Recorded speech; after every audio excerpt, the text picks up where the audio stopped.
And in this episode, I am going to talk about how I miss David Carradine. Never met him, never knew him or anything. He's passed away now, but um, I'm going to tell you a few interesting things about I guess you could say kind of my relationship with David Carradine, and it holds true. I'm going to give you a little bit of insight into movie stars and TV stars and how they impact our lives. Okay, so I was working at my computer, doing my usual stuff, editing videos and stuff, and working on the website. And oftentimes when I do that, I will, in the background, I'll play some music, or I even play a movie and kind of listen to it. I don't know, it seems to help me focus. I like to have that background sound. When I'm writing, I don't, because it's a distraction. But when I'm doing regular work, I tend to do that. And I was watching an old Rob Schneider movie. It's kind of old now. It's probably around 20 years old. It's a comedy where he goes to prison. And in the movie, he's afraid of what's going to happen to him when he goes to prison, so he wants to toughen up and get trained. So he finds the best person in the world to train him, to toughen him up, and to make him a killer. Right? It's a comedy. And that's David Carradine, as kind of like a parody of Kill Bill. And when I heard David Carradine's voice, I snapped right out of my work, and I quickly went to the video and I started watching. It was wonderful to see his face and hear his voice. I hadn't in a long time, and my first thought was, I miss him.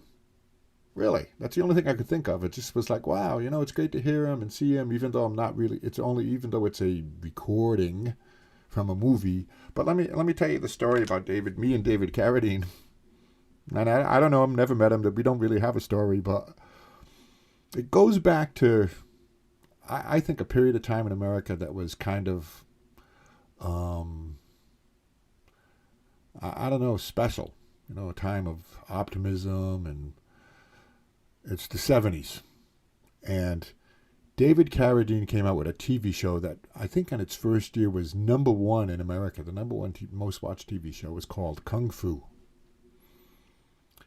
And all of America was pretty much smitten with this, especially young people. We loved Kung Fu.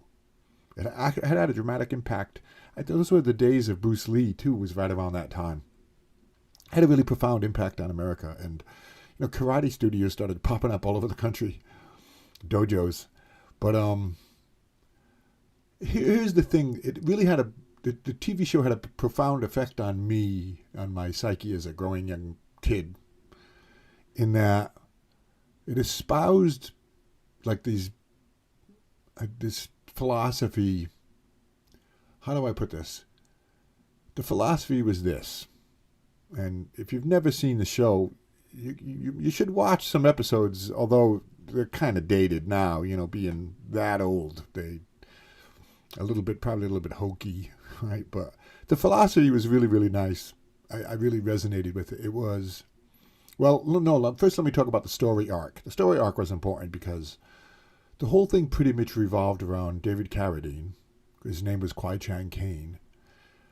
And adventuring around the Wild West of America, and I think it was around the 1880s, 1870s. So it was really the Wild West, looking for his brother. So it had this beautiful arc, this overarching arc of a quest that he was on. And I like that. That's kind of nice. But there was a stoicism about the character, David Carradine's character, a philosophy that I really liked. Let me explain. He was always exhibited stoic quietness, not being. He was humble. He was kind. He always helped people. These were even though the Chinese philosophy was big part of it, from his training in China, it was very Judeo-Christian values too. help other people, help those in need, lift up the poor, lift up the people that need lifting up, be kind. All of this stuff was just wonderful moral storytelling. And then the episodes always took a twist in that eventually, when faced with evil, eventually it may come down to fisticuffs. You may have to roll up your sleeves and use force to defend yourself or to defend the weaker amongst us. So, I really like that philosophy. And so it had a really big effect on me. And, David Carradine, it's interesting,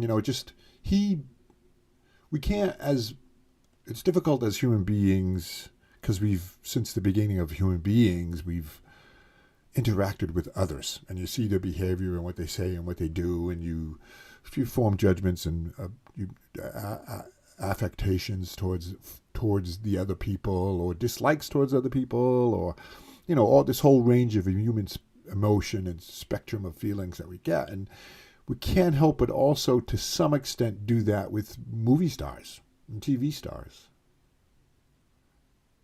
right? Because it's wired into us. Although on the surface and on a deeper level too, we can understand they're only acting a part. A part of us still can't separate the two. David Carradine, he had, he rose to stardom really quick with Kung Fu, and then he did a few movies and some TV shows, but he kind of fell to the wayside for a long, long time.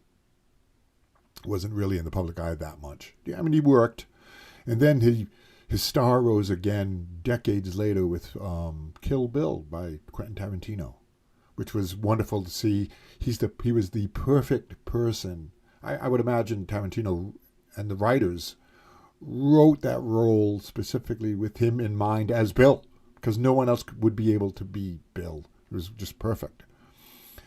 And he played a bad guy. So, but it was wonderful to, you didn't know who it was at first with the Kill Bill movies, and when you eventually find out, hey, it's David Carradine, it was like, wow, that's perfect.